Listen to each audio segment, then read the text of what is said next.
Hey guys, welcome back to the channel. Today we're checking out one of my favorite games in the last couple of generations of consoles, and probably my favorite Dragon Ball game of all time, and that is Dragon Ball Xenoverse 2, and how it runs on the Nintendo Switch 2.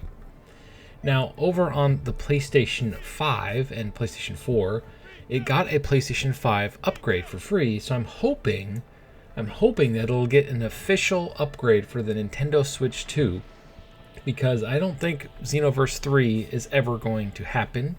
I really want it to happen. In fact, I'm probably never going to buy another Dragon Ball game again unless it's Xenoverse 3. I was very, very let down by the what was it? The one that just came out. I can't remember the name of it because it's supposed to be Budokai Tenkaichi 4, or not Budokai, but Tenkaichi 4. All those huge names. And I don't know, I played it for about 10 hours and I was done with it. I don't play online. I felt like it was just missing so much stuff. Like the gameplay, the visual aspect of it was really cool. I even tried to pivot the channel to become a Dragon Ball channel. Not this one, my wrestling channel. I was trying to cover both Dragon Ball games and wrestling. And it just, I just ran out of content to make like right away because there's nothing to do in the game. And the game died in less than a month. Like, I don't think anybody's even playing it anymore. Anyway, so Xenoverse 2 is still going strong, still getting content. It just got new content for the Daima series. I haven't bought it yet, but probably will. I have pretty much everything on the PlayStation version. I might end up getting everything on the Switch 2 version if they actually make an official one. But anyway, the whole reason I'm making this video is because I want to talk about how it runs on the Nintendo Switch 2. It finally feels like it's locked at 30 FPS. If you played it on the original Switch, it felt very sluggish. Coming from the PlayStation 4 version and the PlayStation 5 version, it felt really sluggish on the old Nintendo Switch. And I got to about level 38 with a Namekian on the Switch version. On the PlayStation version, I was, of course, a Saiyan. I got all the Saiyan forms and everything. I think I'm over, what was it, level 100, I think? I haven't played it for a couple of years on the PlayStation because, well, it's an old game and I want the third one. Anyway, so as I was playing as my character, I was super rusty. And as you're probably seeing in the footage, I almost get my butt kicked by Dodoria. He flies at me just randomly in the world, which I totally forgot about in the early game. And he just like stomps me almost. I had to heal a couple times, and I'm like, man, I am so rusty. I used to just stomp everybody in this game. But yeah, I ended up pulling out the victory, spoiler, but it was close. So I've got a good feel for it now. In fact, I think I had the controls changed on the PlayStation version, and I didn't have that set up on the Switch version. So it was like relearning the controls on the fly, because I was just trying to fly around and show the world. And unfortunately, there's a lot of pop-in. The world still has jagged edges. The characters have jagged edges a little bit, but it loads a little faster. I remember being very long load times on the original Switch. So overall, it feels better to play, but it still doesn't look that great. Luckily, this art style, it kind of like lends itself to looking okay and passable. But I was really hoping it'd be a little sharper, better resolution. But again, I got spoiled with the PlayStation 5 update, so coming from that to this is a little jarring. Now, if you only played the Switch version and then go into this, it does look like a very slight upgrade. And like I said, the controls, the button inputs feel a lot smoother, feels a lot more responsive, so I'll give it that. The load time's slightly better, like I said. But overall, if you haven't played this yet, it is on sale as of the making of this video. If you haven't bought it at all yet, what are you doing? Buy this game. You don't have to buy it on the Switch. It's on sale on everything right now. But if you are going to buy it on the Switch, it's a great version if you have it on the Switch too. In fact, I'm probably going to download it. I have the physical edition on the Switch. I almost said Switch too. I kind of want to download it just to have it, like whenever I want to play it on the Switch cartridges or whatever. It's only $10, and I already have most of the DLC. Now, if you want, it's not all the DLC, but it's a lot of it. It's like $25. Great deal, great game, hours and hours of gameplay, online co-op. I don't think there's no offline co-op. I mean, online battling. I mean, this is literally the best Dragon Ball game of all time. And I really hope that we get a Xenoverse 3 during the Switch 2's life, because I feel like that would really sell well on the Switch 2. Anyway, that's just wrap up for this video. Enjoy the rest of the footage. I've got about 10 minutes of footage again for this game, just so you can see for yourself. Some of the videos that I make don't translate well to YouTube as far as visually. They do look a little better. Some games like Splatoon 3 look significantly better, so if you're wondering why Splatoon looks weird on my channel, I believe you have to get to 1,000 subscribers before you can upload 4K videos.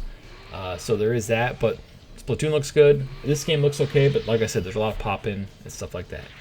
Anyway, so thank you for watching. Make sure you hit the subscribe button on the way out. And as always, stay frosty.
Don't think that. Just because this is a lesson, I want you to try to kill me, okay? One more thing. What I did. I suppose that we'll have to do. Such extraordinary power! What are you?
being, go. Fun time being, go.